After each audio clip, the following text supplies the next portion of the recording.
Go. Good evening. Today we welcome Mr. Henry Omoriri, the coordinator of APC Scotland and a member of the Buhari campaign in the UK. Thank you very much. So, the Nigerian elections are barely over a month away. What is your opinion of President Buhari's government with respect to the economy? Yeah, I think President Buhari has done quite well for the country, especially with respect to galvanizing the economy in the right direction, considering where he was coming from.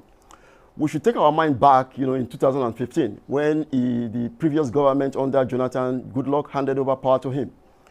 We met a government that was actually ineptitude, a government who lacked any form of leadership. When we came into office, this man Buhari took up a government that actually decide on the pace Nigeria should go from being import dependent to an economy where we could actually start mobilizing our local capacity. In order to do that, we began to listen to the clamor and the pleas of our fellow Nigerians over diversifying the economy. It's better we actually explain this to Nigerians, because when you call for diversification of the economy, you're actually asking the government to invest in non-oil sector. And when you want to invest in non-oil sector, it means you have to get money from somewhere. Now we're faced with declining oil prices. Where are you going to get the money from? When your sole revenue earner is the oil. So we need to diversify the economy. We need to get the money from somewhere. We have to resort somewhere else. We need to borrow in order to invest in these key sectors, and not only investing in these agricultural sectors and other mining, and other non-oil sector. You still need to carry out some form of interventions, especially when your economy is usually dependent on importation of consumables. Because at that point, we're importing basically a huge list of items we're consuming. So the government decided tactically to curb some importation of items that were actually, being carried out by a lot of unscrupulous businessmen in connivance with some corrupt politicians. So they listed items that can no longer access forests, while agricultural infrastructural items and other manufacturing equipment were given priority to access this foreign exchange.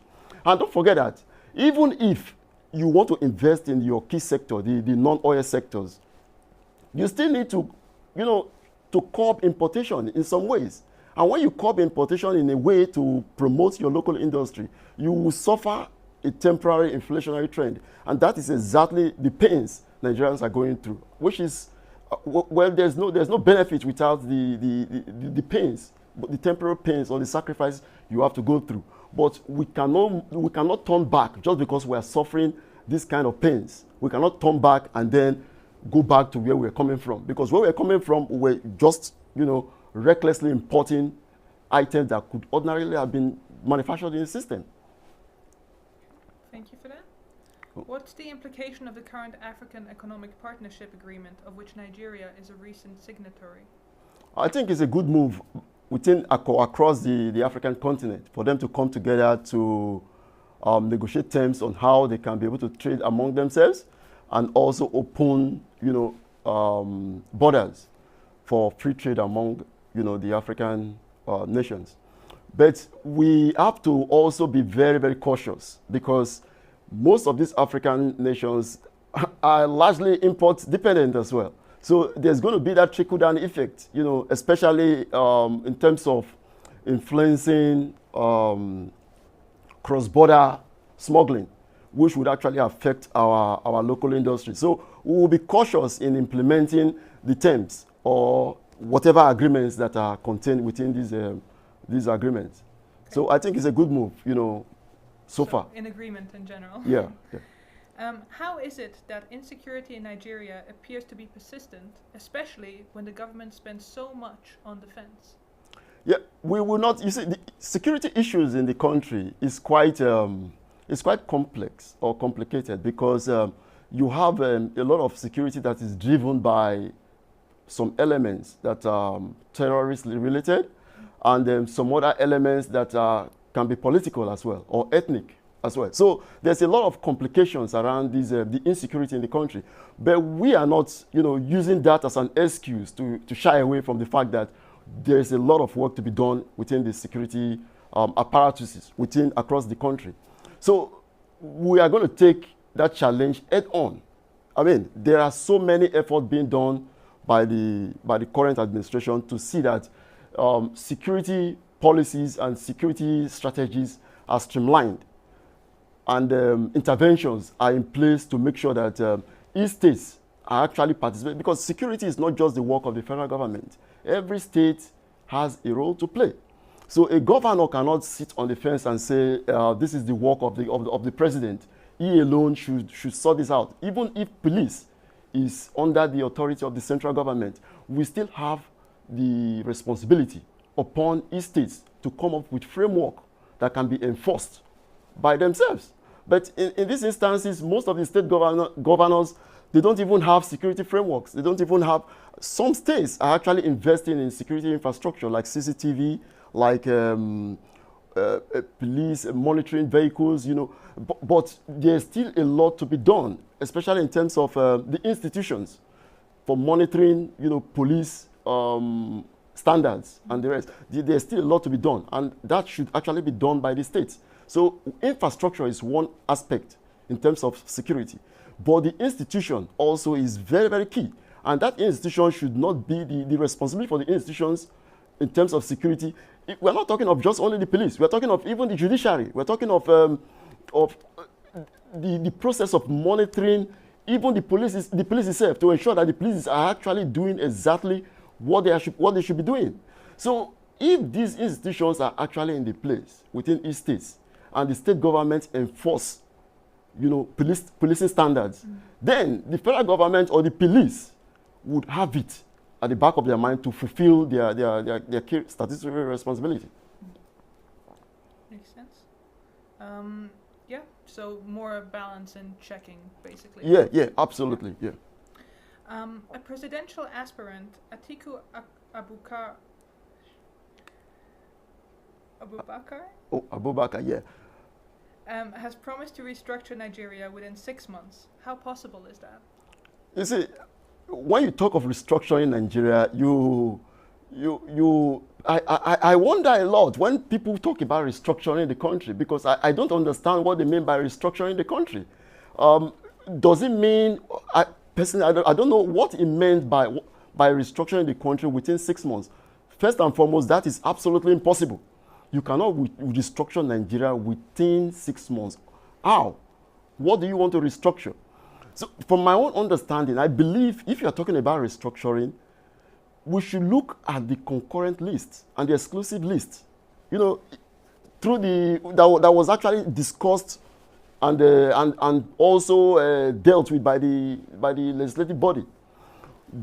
We need to revisit that list again and see how we can review and further devolve responsibility, especially within the exclusive list, so that a lot of states will have autonomy over areas that are not covered within the concurrent list.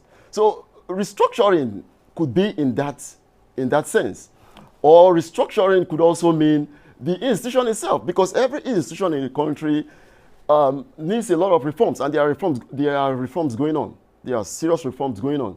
Even if these are not actually published on the papers, there are so many reforms going on at the moment. We actually have a bill sitting before the Senate now, a bill that seeks to evolve a third sector for Nigeria, which is very, very key, because at the moment we don't even have a viable sector, a viable third sector. What we have are a lot of charity organizations scattered all over the place, operating almost under their whims and caprices. And it's not as if there are no laws governing these organizations, but the laws are inadequate. You see, we have the CAC, for example, the Corporate Affairs Commission, Section C, that actually governs the third sector in Nigeria, but it's been largely ineffectual. So there's a need for the government to look into this current bill which basically the executive under the leadership of Buhari is aware. And they're actually looking at it. The bill is currently before the Senate. So once we look at this and say, okay, we want to tackle the problem in Nigeria, let us start from point A. From point A, you need to understand the system. The system we have just now, we need to make sense of it. We have the public sector. There has to be a reform in the public sector. But you also have the non-governmental sector. They have to be reformed, non-governmental sector, because there's a consensus between the non-governmental sector and the private sector that actually drives corruption. So you need to reform the non-governmental sector, which is which embodies the NGO, the charities, and all sort of other non-governmental organizations. So when you set up a framework, a statutory framework that would actually regulate every charity or NGOs in the country, you will systematically evolve viable third sector, where you have institutions that are defined as charity. Not just institutions that would approach the CAC and say, look, I want to set up a charity, and then they will tell you what is the name of your charity. You give them a name, and then you pay some money, and then you go and set up a charity. And nobody bothers what you do with charitable funds. So we want a system, and this is exactly what the president is looking at. This is exactly what the president is working on. And by the second term is coming in, Nigeria is going to witness a radical change under the leadership of President Buhari. Let's talk about the cattle herdsmen and the farmer crisis in Nigeria. Is there an ethnic or a jihadist agenda? There are a lot of problems with cattle herdsmen and farmers. It's a very unfortunate scenario, and it's quite sad that we have not been able to deal with this issue even before now. I mean, subsequent governments have been in place. They've never done anything about this issue. So it's not as if this is a new trend. But why is it different now? It is different now because there are a lot of undertone to this issue. A lot of things are feeding into this. Things like political undertones and some other, basically to frustrate the administration's zeal for curbing corruption. So a lot of people would hijack this problem within the cattle rearers and the farmers to foment further, agitation, attention within the system. But what we are actually concerned about is this. Yes, we have a Ministry of Agriculture, a Federal Ministry of Agriculture, and every state of the Federation have commissioners for agriculture. If farmers and cattle herdsmen are having problems, what the state government should do is to call the commissioner for agriculture and say, look, if the cattle herdsmen invade your farm and destroy your produce, you should estimate the damages. The state government will bear the cost pending when they would evolve a viable animal husbandry policy. So that can be done. That should be done. Nobody needs to impose it on the state government to do that, because it's your responsibility. You don't need to even wait for the federal government to come and intervene. That is what commonsensically you should do. You have to look at the situation and say, okay, look, this is my community. If the cattle herdsmen and the farmers are having a conflict, I will discuss with the cattle herdsmen, I will discuss with the farmers, and I will say, look, I know they've invaded your farm, which is not good. And most of this invasion, this cattle, the movement of cattle from one place to another seeking pasture, this nomadic thing has been on for some time, because they seek better pastures and access to water. So if this is the situation, let us see how we can make a permanent solution to this, which is cattle ranching. So before you get from this problem to the solution, at least temporarily, you can be able to offer some compensation to the farmers, and then make the ethnic tension between the communities to settle. But this is not the case. A lot of politicians are trying to use this issue to foment further conflicts. Even most of the killings are not actually done by the Fulani or the cattle herdsmen. Most of these killings are politically motivated. is quite all right to actually to say that these are not to be, these kind of issues are not to be rationalized, because we are talking about people's lives here, and we need to do more to curb not just problem between the farmers and the cattle rearers, but also the interface of this problem with the Boko Haram insurgency. There's more to be done, and the government is aware. There's going to be a lot of effort in that respect, and a lot of stakeholders will be actually committed to doing something permanent for the community. Yeah. Okay, last question. What are the intentions of the government with respect to the power sector in Nigeria? Yeah, the power sector has gone through some reforms, especially, post 2000 prior to 2015. The power sector has gone through several reforms, because there's been a kind of like a privatization agenda within the power sector. That has been the cardinal policy of the previous regime, to privatize almost everything within the Nigerian system. So the power sector is one of them. The power assets in Nigeria were actually privatized and given to a lot of the same players who could not even actually perform to their commitment to the power sector. So the distribution side, that is the upstream and the downstream side of the power generation we're talking about, we had to look at the problem within this situation in the power sector. And we discovered that a lot of people who actually invested in the power sector under the privatization scheme actually had no intention or actually the financial or technical clout to deliver on their commitment. So it's been really tough on the part of the government, because at the end of the day, we had an option to keep bailing them up in order to keep the power system or the energy provision going. Otherwise, the country will be thrown into even a much more terrible situation. So this current government has engaged that sector in a way no government has ever done. We're talking of a sector, previous government claimed they invested billions of dollars, but basically you can't even see where the billions of dollars gone to. We are looking at over $385 billion was squandered by just the previous administration. But we are looking at a power sector that is nothing to write home about. And they are complaining about this current leadership, who have just been in power for barely 3 years, just over 3 years. So there's a lot to be done.